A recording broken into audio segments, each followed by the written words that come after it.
Bidari Pidatika lahir di Jakarta pada tahun 1980. Ia adalah putri kedua dari 3 bersaudara dari pasangan Bapak Y.C. Purwadi dan Ibu Lucia. Ia menikah dengan Indra Perdana dan dikaruniai 1 putra, Leonardi, serta 2 putri kembar, Krisandra dan Krisantika. Sapaan akrabnya Bidari atau Pipit menempuh pendidikan SD hingga SMP di Marsudirini 1 Jakarta dan melanjutkan SMA di Stella Duce 1 Yogyakarta. Gelar sarjana teknik kimia diraihnya dari Universitas Gadjah Mada Yogyakarta pada tahun 2003. Pendidikan magister diselesaikannya di Chalmers University of Technology Swedia pada tahun 2006 dan gelar doktor diperoleh dari ETH Zurich Swiss pada tahun 2011. Karier akademiknya dimulai di Kementerian Perindustrian pada 1 Desember 2003 sebagai calon pegawai negeri sipil dan diangkat menjadi pegawai negeri sipil pada 1 Maret 2005. Ia pernah menjabat sebagai Sekretaris Program Studi Teknologi Bahan di Politeknik Akademi Teknologi Kulit, Kementerian Perindustrian dari tahun 2011 hingga 2013.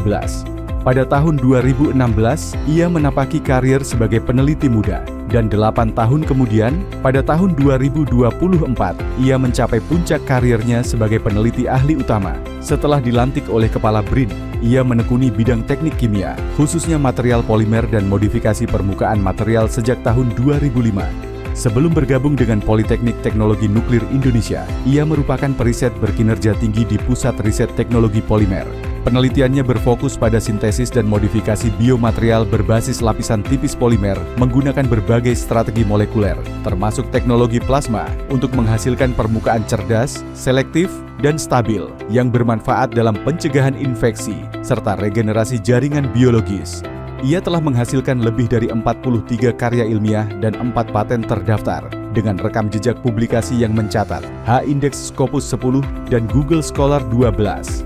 Selain aktif meneliti, ia membimbing periset muda dan mahasiswa S1 hingga S3, serta menjadi mentor CPNS di BRIN untuk menumbuhkan profesionalisme dan semangat ilmiah generasi peneliti berikutnya. Dalam kiprah organisasi, ia aktif di Perhimpunan Periset Indonesia sebagai pengurus bidang kerjasama PPI Daerah Istimewa Yogyakarta dan pengurus bidang advokasi dan kekayaan intelektual di PPI Pusat. Atas dedikasi dan kiprahnya, ia meraih berbagai penghargaan bergengsi internasional dan nasional, termasuk L'Oreal UNESCO, Humboldt, APEC Australia, Fulbright, serta Satya Lancana Karya Satya, 20 tahun. Sebagai ilmuwan dan praktisi, ia kerap menjadi pembicara kunci dan pembicara tamu di berbagai forum ilmiah nasional maupun internasional. Dengan integritas dan kecintaannya pada ilmu, Bidari Pidatika meneguhkan kiprahnya sebagai profesor riset dan menjadi inspirasi bagi generasi peneliti muda untuk terus berinovasi demi kemajuan bangsa dan kemanusiaan.